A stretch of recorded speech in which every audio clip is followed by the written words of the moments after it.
안녕하십니까? 논문으로 설교하기 8번째 시간 같이 갖도록 하겠습니다. 오늘은 마가복음 1장 12절에서 13절에 관한 들짐승과 함께 계시니라는 구절의 의미를 찾아가는 시간을 갖도록 하겠습니다. 왕인성 교수님의 논문인데 우리에게 참 좋은 유익을 주는 논문입니다. 같이 한번 살펴보겠습니다.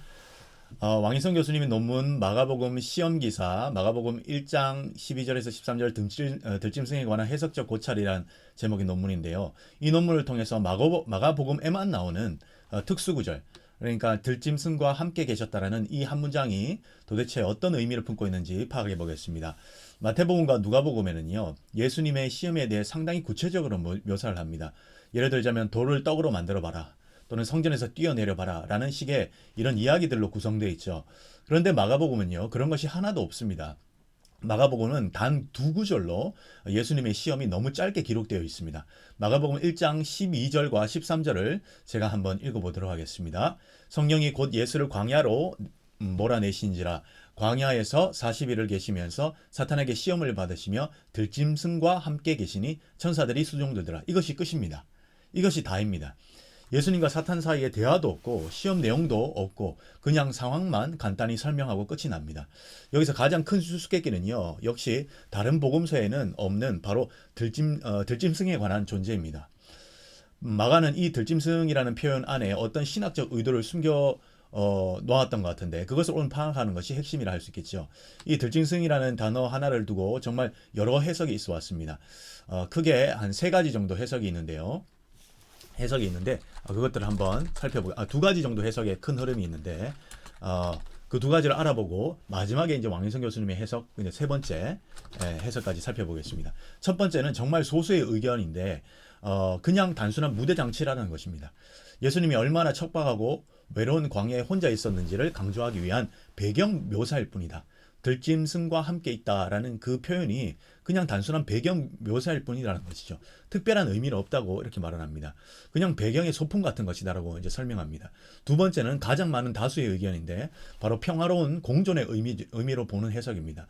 구약 성경의 이사야 11장을 보면요, 메시아가 오면 일이랑 그리고 어린 양이 함께 뛰어놀고 그리고 표범이 어린 염소와 함께 눕고 이런 평화로운 낙원의 모습이 묘사되죠. 동물들이 서로 해치지 않는 그런 세상이 이사야서에 기록되어 있어요. 첫사람 아담이 에덴 동산에서 동물의 이름을 지어주면서 조화롭게 살아갔지만 시험에 실패해서 그 평화가 깨졌다고 보는 것입니다. 그런데 예수님은 새로운 아담으로서 광야라는 시험의 공간 속에서조차 동물들과 평화롭게 지내면서 앞으로 자신이 회복할 하나님 나라의 모습을 미리 보여준다고 하는 해석이죠. 굉장히 아름답고 신학적으로도 의미가 깊은 메시지인 것으로 보입니다. 제가 봤던 관련된 다양한 논문들을 살펴봐도 대부분 다 이런 해석이에요. 신현우 교수님이나 이런 다른 분들 대부분 다 이런 해석입니다. 이것이 지금까지 다수의 해석이었어요. 그런데 이것이 정말 납득될 만큼 매끄러운 해석일까? 왕인성 교수의 논문을 보면요, 이 아름다운 해석에 몇 가지 허점이 있다고 지적합니다. 이 해석이 아주 매력적이긴 한데 자세히 들여다보면 몇 가지 심각한 반론에 이제 부딪히게 되는 것이죠. 왕인성은 들짐승을 종말론적 평화의 상태가 아닌 예수님께 대항하는 악한 세력 및 적대 환경을 형상화한 전조로 간주합니다. 그가 다수의 의견인 평화공존 해석을 반대하고 적대적 세력으로 해석하는 주요 근거는 다음과 같습니다. 첫 번째, 에덴 동산과 광야의 상황적 차이 때문입니다. 일단 장소의 분위기가 정반대예요. 아담은 모든 것이 풍요하고 완벽한 에덴 동산에서 유혹을 받았습니다. 그러나 예수님은 아무것도 없고 척박한 광야에서 시험을 받으시고 계세요. 풍요로운 곳과 메마른 곳이라는 환경 차이가 너무 큽니다. 그리고 사건이 일어난 순서가 다릅니다. 아담은요, 유혹에 넘어가는 그 죄를 지은 결과로 에덴 동산에서 쫓겨났죠. 그러나 예수님은 시험을 받기 전에 이미 성령에게 의해서 이끌려서 내몰려서 광야로 갔습니다. 즉 아담은 쫓겨난 것이고 예수님은 사명을 위해 이끌려 가신 것이에요. 성격이 완전히 다릅니다. 또 이 본문을 통해서 예수님을 또 다른 아담, 제2의 아담이라고 부르며 잃어버린 낙원을 되찾는 사건으로 연결하고 하는데, 하지만 위와 같은 차이점들 때문에 아담의 지금 금방 말씀드린 이야기들, 광야와 에덴 동산의 차이 때문에 아담의 타락 장면을 예수님이 그대로 재현하여 회복했다고 보기에는 설정값, 즉 상황이나 맥락이 너무나 다르다라는 것이 핵심입니다. 즉 아담이 에덴 동산에서 유혹받는 사건과 예수님이 광야에서 시험받은 사건을요, 낙원의 회복이라는 하나의 틀로 묶어서 보기에는 너무나 큰 무리수가 있다는 사실이죠. 둘째, 함께라는 단어의 이 모호성 때문입니다. 예수님이 들짐승과 함께 계시니라는 말이 나오죠. 그렇죠?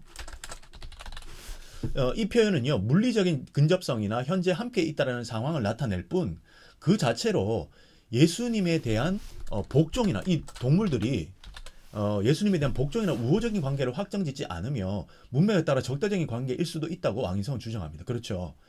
함께 있다는 것 자체부터가 그것이 적대적인 관계인지 아니면 우호적 관계인지 아직은 모호합니다. 근데 뒤에 가면 이제 왕희성 교수는 이게 적대적인 관계라고 이제 설명을 하는데 충분히 이제 왕희성 교수님의 이론이 해석이 됩니다. 함께 있다라는 표현 자체부터 있다고 해서 그것이 우호적인 관계만으로 해석할 수는 없다. 자, 그다음에 세 번째, 광야의 부정적 이미지 때문입니다. 광야는요, 구약과 유대 전통에서 불뱀과 정갈, 들짐승이 사람을 해치는 위험한 장소이자 부정한 영들이 출몰하고 사탄이 등장하는 유기된 환경으로 인식되었어요. 그리고 네 번째, 마가복음 여기 시험을 받으시라는 표현이 또 나오거든요. 이 시험을 받으심이라는 표현이 현재 분사형 시제인데 예수님이 들짐승과 함께 있는 40일 동안 내내 사탄의 시험이 지속되었음을 시사합니다. 사탄의 시험이 계속되는 상황은요, 낙원의 평화로운 상태와 어울리지 않는다는 것이죠. 그리고 주동사인 계셨다라는 표현도 중요합니다. 광야의 40일을 계시면서 사탄에게 시험 받으시며 들짐승과 함께 계시니 천사들이 수종들더라라는 이 표현은 미완료형인데요. 계시다라는 표현이 광야에서 머무르는 40일이라는 기간 내내 사탄의 유혹이 지속적으로 이어졌음을 묘사합니다. 다섯 번째는 특히 구약과의 연결이에요. 대부분 학자들은 예수님의 시험을 이사야서와 연결하는데 왕이성은 다니엘서를 연결해서 중요한 해석 힌트를 주거든요. 그런데 이 부분은 제가 다른 논문에서 봤습니다. 근데 제가 다른 논문을 이거 저장을 어떻게 했는지 놓쳐버려서 그 논문에서도 이 유사한 이야기를 하는데 오히려 그 논문이 훨씬 더 중요한 메시지를 줘요. 일단 다니엘서 4장 32절을 제가 한번 읽어보겠습니다. 내가 사람에게 쫓겨나서 들짐승과 함께 살면서 소처럼 풀을 먹을 것이요 이와 같이 7대를 지내서 지극히 높으신 이가 사람의 나라를 다스리며 자기 뜻대로 그것을 누구에게든지 주시는 줄 알기까지 이르리라 하시니라. 여러분 이 구절이 상당히 유사합니다. 들짐승과 함께 살면서 또 쫓겨나다. 그런데 지금 그 느부갓네살 왕이 시험을 받고 들짐승과 함께 살 정도로 내려가죠. 밑바닥으로 내려갔다가 마지막에 하나님의 그 허락으로 다시 또 높여지거든요. 근데 이런 구절들이 여기만 있는 게 아니라 4장 25절 왕이 사람에게서 쫓겨나서 들짐승과 함께 살며 소처럼 풀을 먹으며 하늘 이슬에 젖을 것이요 이와 같이 7대를 지낼 것이라. 이때 지극히 높으신 이가 사람의 나라를 다스리며 자기 뜻대로 그것을 누구에게 주시는 줄 아시리라 하니라. 이렇게 있는 구절이 있어요. 또 다니엘서 5장 21절에 사람 중에 쫓겨나서 그의 마음이 들짐승의 마음과 같았고 또 들나귀와 함께 살며 또 소처럼 풀을 먹으며 그의 몸이 하늘의 이슬을 젖으며 하늘 이슬에 젖었으며 지극히 높으신 하나님이 사람의 나라를 다스리며 자기 뜻대로 누구든지 그 자리에 세우는 줄을 알기에 이르렀나이다. 여기 보면 왕이 사람에게서 쫓겨나서 들짐승과 함께 살며라고 거의 마가복음 본문과 유사한 장면이 등장합니다. 제가 다른 해외 본문을 잠시 살펴봤는데 거기에서 말하는 게 뭐냐면 구약에 유일하게 들짐승이 나오고 왕이 시험을 받았다가 내려갔다가 다시 회복되는 이런 구절은 여기밖에 다니엘서밖에 없다. 그런데 그것과 마가복음이 너무나 유사하다. 그런데 그 모티프를 자세히 한번 보십시오. 마가복음도 왕이 내려갔다가 올라오는 회복되는 그런데 들짐승이 나오는 단지 다니엘서의 느부갓네살 왕은 악한 왕이죠. 맞죠? 그런데 그 차이가 있긴 하지만 중요한 건 그 안에 들어있는 모티프 왕이 극심한 시험을 받는 것 그런데 거기에 들짐승이라는 표현이 나옵니다. 그리고 우리 다니엘서 금방 읽어봤지만 이 세상을 누구에게 주는지를 이 세상을 누가 다스리는지 그리고 그것을 이 시험을 통과하면 바로 이 세상이 누구를 다스리는지 알게 하고 또 그걸 그 영광을 취할 거라는 것을 다니엘서에 말을 하고 있는데 그 흐름 그대로 마가복음이 가고 있습니다. 왕이성 마가복음 1장 13절에 들짐승을 해석할 때 다니엘서 4장과 7장을 비롯해서 시편 91편 특히 시편 91편은요 하나님을 신뢰하는 자가 사자와 독사 같은 들짐승과 여러 해로운 존재들로부터 천사들의 보호를 받게 된다는 이런 약속이 담겨져 있거든요. 그래서 여기서 들짐승은 인간을 해치는 위협적인 대상으로 전제가 됩니다. 시편 91편에 제가 시편 91편 한번 읽어보겠습니다. 13절에서 15절입니다. 내가 사자와 독사를 밟으며 젊은 사자와 뱀을 발로 누르리로다. 하나님이 이르시되 그가 나를 사랑한즉 내가 그를 건지리라. 여기서 하나님이 그가 나를 사랑한즉이라는 표현을 통해서 우리가 세례 받을 때 하나님께서 이제 하늘에서 내 사랑하는 아들이라는 표현과 상당히 유사하죠. 그가 내 이름을 안즉 내가 그를 높이리라. 그가 내게 간구하리라. 내가 그에게 응답하리라. 그들이 환난 당할 때 내가 그와 함께하여 그를 건지고 영화롭게 하리라. 자, 왕이성은 계속해서 이 들짐승을 하나님의 언약에 반하는 악한 존재로 보는 것은 누가복음에 예수님께서 70인 제자들에게 뱀과 정과를 밟으며 원수의 모든 능력을 제어할 권능을 주셨다라고 하신 누가복음 10장 17절의 이하의 말과 연결해서도 이제 또 시편 91편과도 연결해서 이해될 수 있기 때문이라고 합니다. 이런 맥락을 볼 때 시편 91편 배경 속에서 들짐승은요, 하나님과의 계약 관계 및 그분의 명령에 대한 충실성을 거스르고 반대하는 위치에 있는 존재를 해석할 수 있어요. 또한 왕위성은요, 유대교 문헌, 그러니까 일단 우리 정경이나 이런 것들을 밖에 있는 유대교 문헌인 12족장의 유운에 나타난, 거기에도 들짐승이라는 표현이 되게 많이 나오면서 우리 12족장들 있지 않습니까? 그 사람들의 그 예언을 하는 장면이 나와요. 그 모세 예언처럼 병행 구조를 종합적으로 고려할 때 예수님의 공생의 사역 동안 그분을 끈질기게 적대하고 시험했던 모든 존재들을 들짐승 범주에 포함시키는 해석이 가능해진다고 합니다.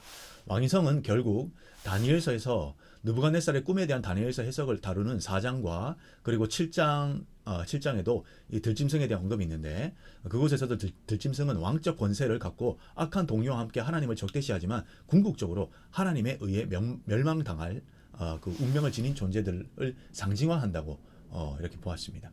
왕위성은 마가복음이 지닌 고난의 관점을 바탕으로 들짐승은 평화로운 공존 대상이 아니라 예수님과 마가 공동체를 지속적으로 시험하고 핍박할 무수히 연결된 대적자들, 이제 앞으로 보겠지만 그 대적자들에 해당하는 것은 바로 사탄과 종교 지도자들 그리고 배반한 제자들을 암시적으로 나타내는 전조로 볼 수 있다고 이렇게 지금까지 이론들에게 반론을 제기합니다. 그런데 왕인성 교수님의 이 이론이 훨씬 설득력이 있습니다. 기존의 해석들은 좀 오점들이 많아요.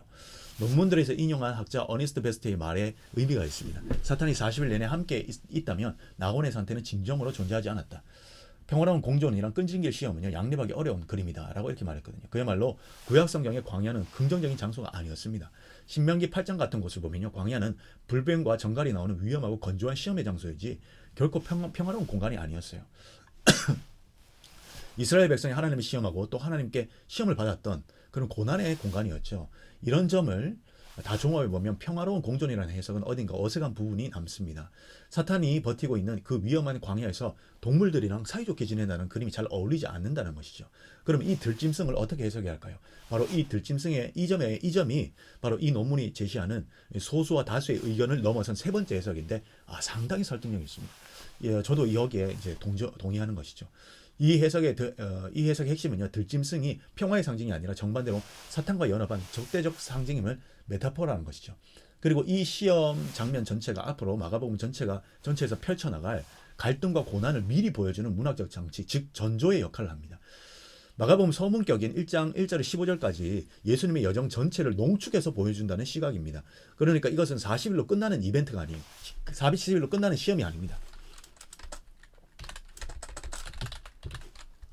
예수님이 전생에 걸친 길고 긴 싸움의 예고편이라고 볼 수 있는 겁니다. 그래서 조금 전 살펴봤던 헬라어 동사 시험을 받으시며 페이레라 조메노스라는 이 단어가 의미가 깊은 거예요. 왜냐하면 이 시험 받으시며라는 말은 문법적으로 현재 분사형인데, 이것은 한 번으로 끝나는 사건이 아니라 계속 진행되고 있는 상태를 말하는 겁니다. 즉 시험이 40일 동안 딱 받고 끝난 것이 아니라 예수님의 사역 내내 계속되어오는 하나의 상태였다는 것을 암시하는 것이죠. 예수님의 공생의 전체가 사탄과 또 그를 상징하는 들짐승 사이에서 벌어지는 기나긴 시험의 연속이었다, 이렇게 보시면 되겠습니다. 들짐승이 이런 적대적인 세력의 메타포라며 마가복음 이야기 속에서 그들은 구체적으로 누구로 이제 등장할까요? 논문은 예수님을 적대했던 모든 존재를 이 들짐승의 범주에 포함시킵니다.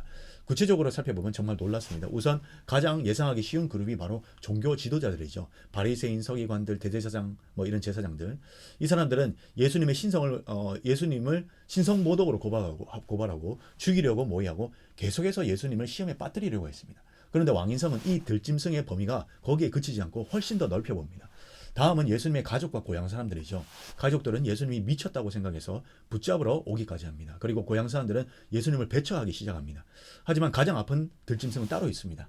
바로 예수님의 제자들이었죠. 마가복음을 보면 제자들은 끊임없이 예수님의 가르침을 깨닫지 못하고 누가 더 높은 자리에 앉을까 권력욕을 보이고 결정적인 순간에는 예수님을 부인하고 배신합니다.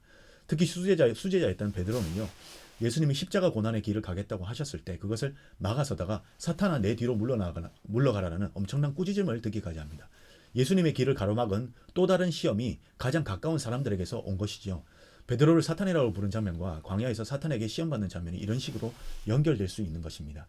그리고 마지막으로 이 모든 일들을 마무리 짓는 로마 권력의 빌라도와 로마 군병들도 직접적인 박해를 가하는 들짐승으로 이제 볼 수가 있는 것이죠. 결국 예수님은 공생애 내내 종교 지도자, 가족, 심지어 가장 가까운 제자들로 그리고 로마의 권력에까지 끊임없이 시험을 당하시면서 들짐승과 같은 존재들에게 둘러싸여 있었던 겁니다. 그렇다면 마가는 왜 이런 방식으로 이야기를 구성했을까요? 이렇게 사방으로 적으로 둘러싸인 고독하고 치열한 그림을 통해서 결국 뭘 말해주고 싶었던 것일까요? 바로 그 지점이 논문의 핵심입니다. 이 모든 그림은요. 마가복음이 처음 쓰였을 당시 이것을 읽고 있던 독자들, 즉 교회의 상황과 깊이 연결되어 있습니다. 당시 교회는요 로마에 박해받던 사람들이었는데 그들 역시 자신들을 둘러싼 수많은 적대 세력들, 말하자면 들짐승에 속해서 매일 신앙의 시험을 받고 있었을 것이라고 유추할 수 있습니다. 유대교 지도자들한테 이단으로 몰리고 로마 권력에 핍박받고 심지어 예수님을 믿는다는 이유로 가족이나 이웃한테 배척을 당하는 예수님이 경험했던 그런 모습들을 고스란히 당했던 것이죠. 그러니까 예수님의 이야기가 곧 그들 자신의 이야기였습니다. 예수님이 광야에서 들짐승한테 둘러싸여 시험받는 모습이 바로 로마라는 광야에서 사방의 적에게 둘러싸인 자신들의 모습과 너무나 닮아 있었다는 겁니다. 마가는 예수님의 전생애가 하나의 길고 긴 시험 과정이었다는 것을 보여줌으로써 고난받는 공동체에게 예수님의 길이 바로 따라가야 할 우리의 십자가의 길임을 보여준 겁니다. 사방이 적으로 둘러싸인 고독한 예수님의 모습이 그들에게는 절망이 아닌 오히려 자신들의 고난을 이해하고 견뎌낼 힘을 주는 깊은 위로와 예수님이 우리의 모델이 되었던 것이죠. 왕인성은 한 걸음 더 나갑니다. 마가복음 서문에서 이런 고난의 암시, 즉 전조가 아주 촘촘하게 깔려있다고 분석하는데 예를 들어 예수님의 길을 예비한 세례 요한이 허무하게 체포되고 죽임을 당하는 것부터가 불길한 신호였다는 겁니다. 조금 전 언급했듯이 성령이 예수님을 광야로 내몰았다고 할 때 쓰인 동사도 그냥 보내다가 아니라 내쫓다, 내던지다라는 아주 강력하고 난폭한 뉘앙스를 풍기는 단어입니다. 시작부터가 분위기가 심상치 않았다는 것이죠. 그리고 예수님이 세례를 받을 때 하늘이 찢어지면서 성령이 내려오지 않습니까? 그런데 이 찢어지다라는 똑같은 단어가 마가복음에만 딱 한 번 더 쓰입니다. 바로 예수님이 십자가에서 죽으실 때 성소 휘장이 위에서 아래로 찢어지는 단어 스키조라는 단어거든요. 이 사역의 시작과 끝에 찢어짐이라는 이미지가 연결되면서 그의 모든 길이 결국 십자가 순환을 향하고 있었다는 것을 처음부터 암시하고 있는 셈입니다. 오늘 우리는요 들짐승의 이미지를 세 가지 관점에서 살펴봤습니다. 처음엔 단순한 배경이라는 주장, 그 다음에는 이사야 예언처럼 평화로운 낙원의 상징으로, 세 번째는 왕인성이 제시한 마가복음 전체에 걸쳐 펼쳐진 고난과 갈등을 암시하는 강력한 전조라는 것까지 살펴봤어요. 세 번째 해석을 통해서 마가복음이 단순히 기적과 가르침의 나열이 아니라 하나님의 아들이 세상의 모든 적대 세력들, 즉 들짐승과 홀로 맞서 싸우는 하나의 길고 치열한 시험의 기록으로 이 마가복음을 읽을 수 있다는 겁니다. 그런데 이 본문은요 들짐승의 이야기로 끝나지 않습니다. 마지막에 아주 중요한 한 문장이 더 남아 있어요. 바로 천사들이 수종드니라 라는 구절입니다. 이 구절은 도대체 무엇을 의미할까요? 어쩌면 마가는 이 모든 것을 어쩌면요 마가는 이 구절을 통해서 이 시험 속에서도 어떤 메시지를 던져주는 거예요. 예수님이 걸어가신 길, 그리고 우리가 지금 걷고 있는 그 길은 사탄과 수많은 들짐승에게 둘러싸인 혹독한 시련의 길이 맞지만 그 가장 적대적인 환경 속에서도 궁극적인 하나님의 돌보심과 보살핌, 즉 천사들의 수종이 반드시 함께한다는 희망의 메시지를 남겨둔 것은 아닌지 모르겠습니다. 이 천사들의 수종들이라는 구절을 통해서 우리에게 위로를 주는 것이에요. 격려해 주시는 겁니다. 하나님의 보살핌이 우리와 함께 있다는 것을 알려주는 겁니다. 고난의 현실을 외면하지 않으면서도 그 안에 하나님의 돌보심을 동시에 보여주는 구절이라고 할 수 있겠습니다. 이 논문을 통해서 우리가 이 들짐승이 함께 계시니라, 함께한다라는 구절에 대한 의미를 더 깊이 찾아가시는 시간 되었으면 합니다. 감사합니다.